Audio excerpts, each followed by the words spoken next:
Hello guys, അപ്പം ഇന്ന് ഉച്ചയ്ക്ക് ബേബി ഫുഡ് കഴിക്കുന്ന വീഡിയോ ആയിട്ടാണ് ഞാൻ വന്നിട്ടുള്ളത്. ഇന്ന് ബേബിക്ക് ഫുഡിന് ഞങ്ങൾ റോസരി ചോറാണ് കേട്ടോ, റോസരി ചെമ്പാവരി ചോറാണ് വെക്കുന്നത്. ചെമ്പാവരി ചോറുണ്ട്, പയറ്, നമ്മളിവിടെ പരിപ്പ് എന്ന് പറയും, പയറ് വെച്ചിട്ടൊരു കറി ഉണ്ടാക്കിയിട്ടുണ്ട്.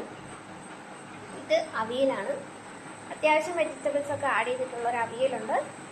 2 ചിക്കൻ പീസുണ്ട്, നാടൻ കോഴിയാണ്, വീട്ടിൽ വളർത്തുന്ന കോഴി കട്ട് ചെയ്ത് കറി വെച്ചതാണ്. അങ്ങനെ അതിൻ്റെ 2 പീസും ഉണ്ട്. പിന്നെ അവന് കുടിക്കാനായിട്ട് ചോറിൻ്റെ കഞ്ഞിവെള്ളം തന്നെ എടുത്തിട്ടുള്ളത്. അപ്പോൾ ബേബിക്ക് ഫുഡ് കൊടുക്കാം. എല്ലാ പാരൻസും പറയുന്ന പോലെ ഞാനും ആദ്യം വിചാരിച്ചിരുന്നത് സ്ക്രീൻ ടൈം കൊടുക്കാതെ ഫുഡ് കഴിപ്പിക്കുക, സ്ക്രീൻ ടൈം മാക്സിമം ഒഴിവാക്കുക എന്നുള്ളതാണ്. പക്ഷെ ഒരു പോയിന്റ് കഴിഞ്ഞപ്പോഴത്തേക്ക് എനിക്ക് മനസ്സിലായി, ഈ സ്ക്രീൻ ടൈം എന്ന് പറയുന്നൊരു സംഭവം ഇല്ലാതെ നമ്മുടെ ബേബീസിൻ്റെ ലൈഫ് മുമ്പോട്ട് പോകത്തില്ല. പെട്ടെന്നൊരു ദിവസം പനി വന്നാൽ ഫുഡ് കഴിക്കുന്നത് നിർത്തിയപ്പോഴത്തേക്കും തൽക്കാലം കഴിക്കട്ടെ എന്ന് വിചാരിച്ച് കൊടുത്തു തുടങ്ങിയതാണ്. ഇപ്പോൾ ഫുഡ് കഴിക്കാൻ മസ്റ്റ് അല്ലെങ്കിലും ഫുഡ് കഴിക്കാൻ അടിക്കുകയോ വഴക്ക് പറയുകയോ ചെയ്യാതെ ഫുഡ് കഴിക്കാൻ വേണ്ടിയിട്ട് ഇതല്ലാതെ വേറൊരു മാർഗ്ഗമില്ല.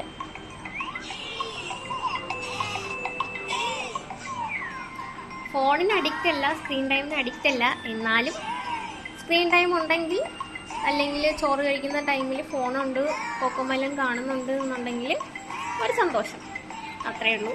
പിന്നെ ഡോക്ടേഴ്സ് പറയുന്ന വീഡിയോസൊക്കെ ഞാൻ കാണാറുണ്ട്. ഏത് കാർട്ടൂൺ കാണിച്ചാലും കൊക്കോമെലൻ കാണിക്കാൻ പാടില്ല, അതിൽ റിയൽ ലൈഫിലുള്ള കളേഴ്സ് അല്ല ഉള്ളത്. അതേപോലെ നമ്മളെ ബേബീസ് ഉറപ്പായിട്ടും ലിപ്പ് അനങ്ങുന്ന, ചുണ്ട് അനങ്ങുന്ന രീതി കണ്ടു വേണം സംസാരിച്ച് തുടങ്ങാൻ. പക്ഷേ കൊക്കോമെലൻ കാർട്ടൂണിനകത്ത് കാർട്ടൂൺ ക്യാരക്ടേഴ്സിന് ചുണ്ടില്ലാത്തതുകൊണ്ട് പിള്ളേരത് കണ്ട് പഠിക്കത്തില്ല എന്നൊക്കെയാണ് പറഞ്ഞിട്ടുള്ളത്. എന്നാലും എനിക്കതാണ് കുറച്ചുകൂടെ ബെറ്റർ എന്ന് തോന്നി ഞാൻ കാണിക്കുന്നതാണ്. അപ്പം ഫുഡ് കഴിച്ച് തുടങ്ങിയിട്ടുണ്ട്. ചിക്കനും അവിയലും പരിപ്പ് കറിയും ഒക്കെ ചേർത്താണ് ചോറ് കൊടുക്കുന്നത്.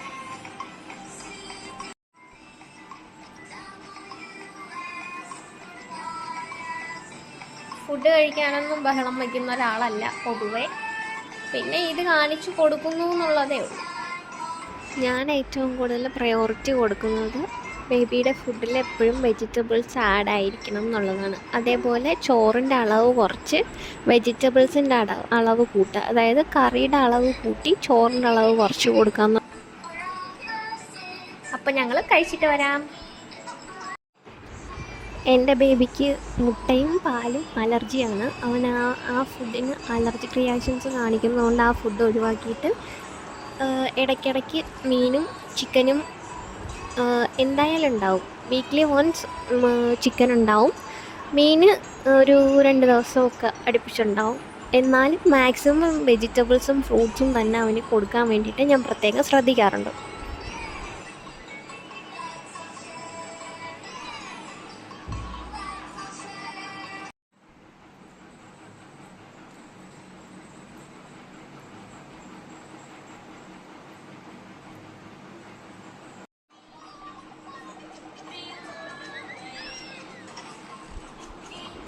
അപ്പോൾ ഞങ്ങളുടെ ഫുഡ് കഴിയാനായി ലാസ്റ്റ് പോർഷനാണിത്.